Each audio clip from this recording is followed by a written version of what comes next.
Morning, Chad. How are you doing this morning? I'm good. How are you, Paul? I am doing very well, thank you. Had a Good. beautiful sunny weekend, the last one of the season, I think. Rain is coming next week, or later Yeah, this we week. had our So, last nice weekend, I think last weekend. okay, it's that time of I year. think it's cold from here on out. But we got holidays coming, so we can look forward to Yep. that. Yep. All right. Well, so it's been 2 weeks since we met last. What have you been learning about on ProShop? Uh, so since the last 2 weeks, we've been wrapping up estimates, Mm-hmm. and I think today we may possibly graduate from work orders. Okay. So Exciting. we're moving along pretty well at a pretty good clip. Mm-hmm. And I know you also, as one of the earlier stages, you probably talked about your org chart, right? We did, And yeah. That was different one of the first roles in the things we company. highlighted on. Yep. Yep. So I'm just finishing up um, my org chart. When we did it, I knew it was going to be a long process for us because our current org chart is like this long, right? And Hmm. the flying starter package that you gave us, the org charts, this long, right? So Sure. um, I am, one of the reasons I got the flying starter package was all of our job descriptions um, and everything from our QMS is 20 plus years old, right? We haven't changed a whole lot of it. Hmm. Yeah. So it was nice to get that flying starter package to kind of give us a fresh look. Yep. Um, and the org chart was one of those things as well that I was wanting to get a nice fresh look at. Yeah. Um, so it's been great. Um, but with that, a little bit of behind the scenes work and trying to fit. It's been. I started at the bottom. I highly recommend that you start at the bottom and then work your way up. Yep. So all of your For operators and anybody machinists. that's doing this, yep. So that's essentially where I'm at right now. Is I've got everybody on the shop floor accounted for, and now I'm just plugging some holes with on the office side. Um, Hmm. so it's been great. Cool. Yeah. For those that don't know what that is, that's going to help. Or the reason we do this is to help ensure we understand really what the company looks like from a human capital perspective, and then which employees will be pulled into which training sessions as they go through the training, right? So, Yeah, yeah. because you were saying before we hit start, your sales guy is doing, you realize he's doing a lot of different things. He's wearing a lot of hats. Yeah. I guess I've always known that, but never really processed it in my head. Mm-hmm. Mm-hmm. And looking at it, on a screen, it kind of really hit home of, oh man, he's doing he's doing a lot of things that are taking him away from sales and marketing. You know, Right. um, so what do I need to do to you know focus him more on that area? Um, Right. and Well, of that's an course I got important, options. yeah, that's a super important lesson because having really consistent sales and marketing efforts all the time is Yeah. the key to having good, consistent sales all the time. And Yep. I know we Absolutely. learned that the hard way. We'd go up and down because we'd do sales and then we'd get busy processing the Yep. work. And I was the sales guy and I would stop doing sales and I'd help with all the other things. And then, then Yep. a couple months later, things would taper off again. Yep. And it's a Yep. vicious cycle. Yep. Yep. Yeah, I get stuck in that mode too, right? You just want to be everybody's helper, totally. and then you start wearing more hats than than you should be wearing. So, Yeah. um, but yeah, it was very eye opening for me to see, and not just him, right? There was a couple different people where, um, they're doing more than what I don't want to say thought, but um, Right. you know, it was just very eye opening Yeah. process. Yeah.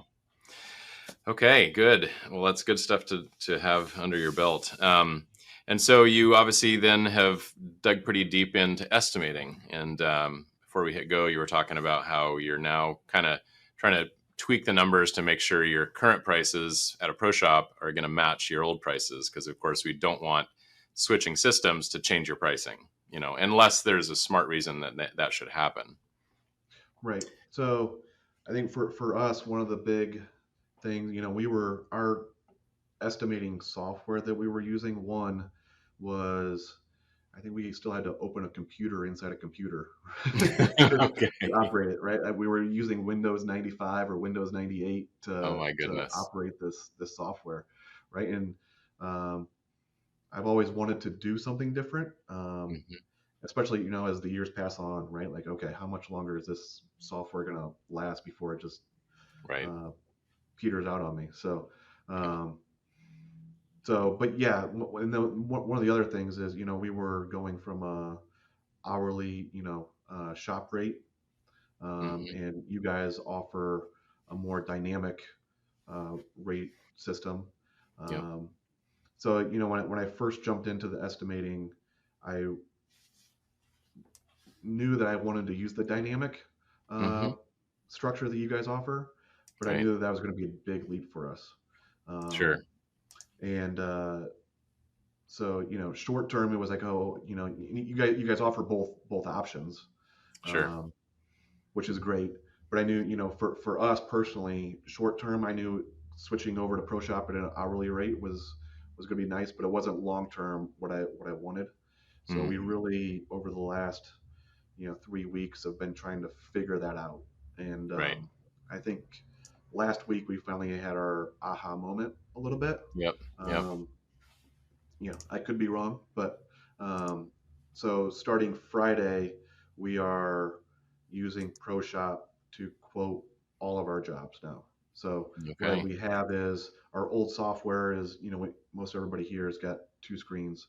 Uh, Yep. so, on my right side screen, I've got our old quoting software, and on my left side, I've got the ProShop up and going. Hmm. And right now, just figuring out what those numbers are, but Yep. I feel like we've got a process to figure it out over the next month. Okay.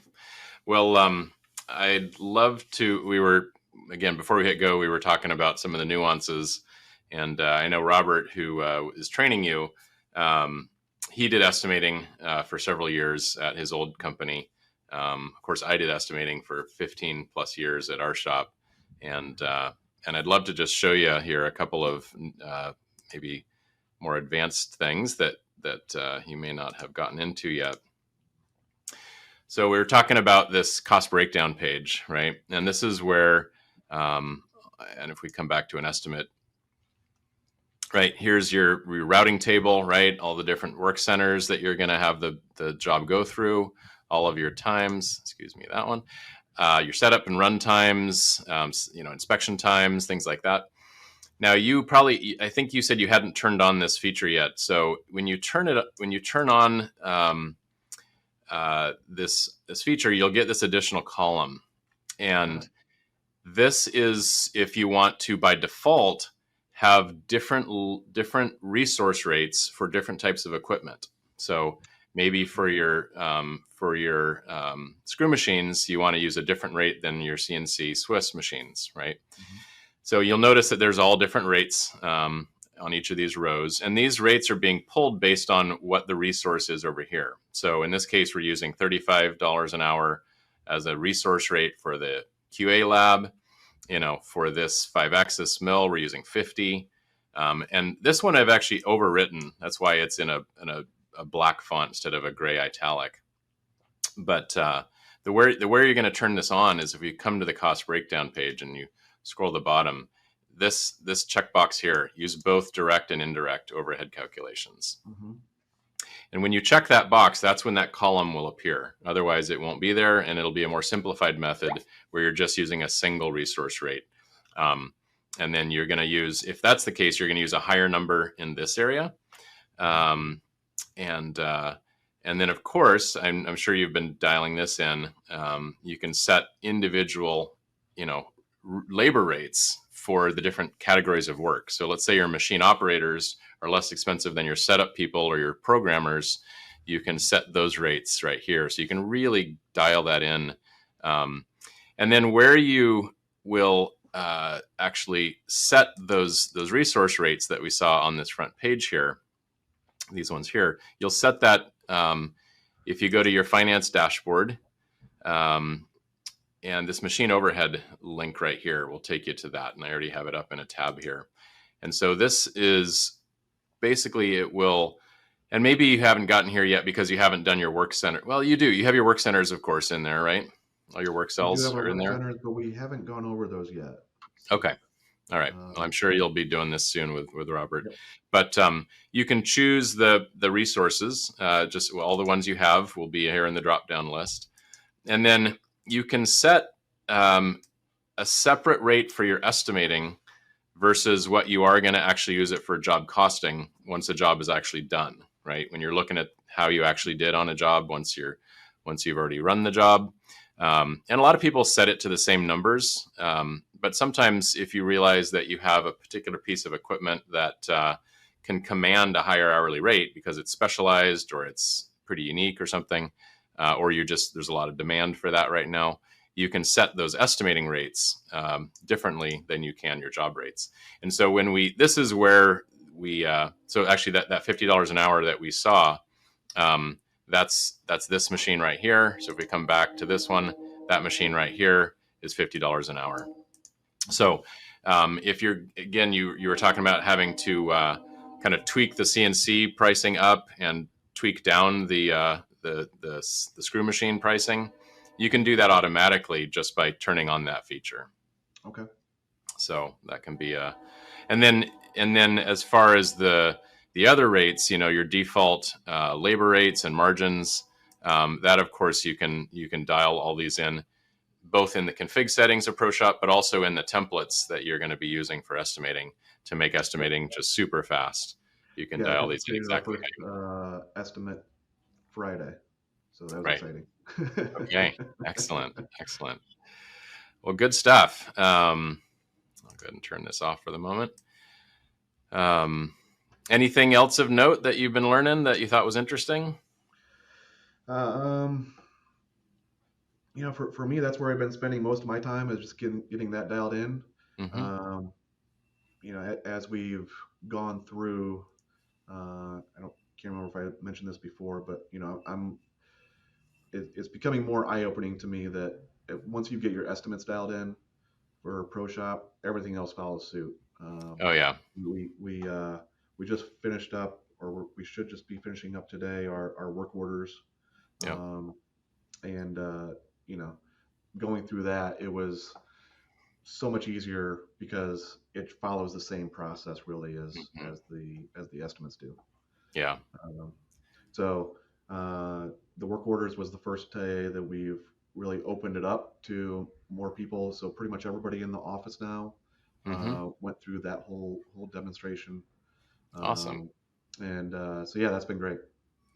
Very cool. Yeah, it is so true that estimating becomes the foundation of everything else. I mean, it's the fact that you put something, you dial it in your estimate right. That's going to show up on the packing slip to the customer, right? You Mm-hmm. never need to enter that information again, right? Right. So, and that's why using templates in estimating is so powerful because you can save 80% of the work and just have to tweak a few numbers, dial in a couple of things specific to that part number, and the rest of it just flows right through to everything else. So, Yep. Yep. yeah. Um, One of the off-topic things that we discovered last week was importing CSV files. Uh huh.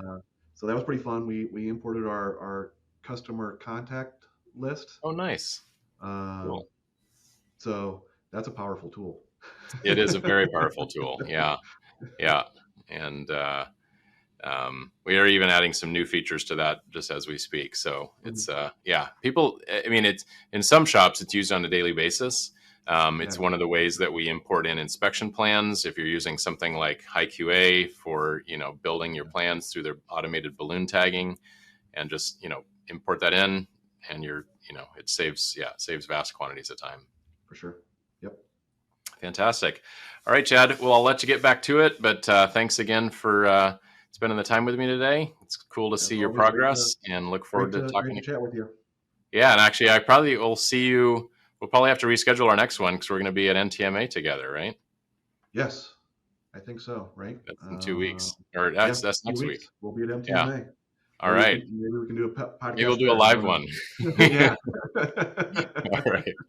Awesome. Well, All very right. good, sir. Enjoy the rest of your day, and thank you so much. You too.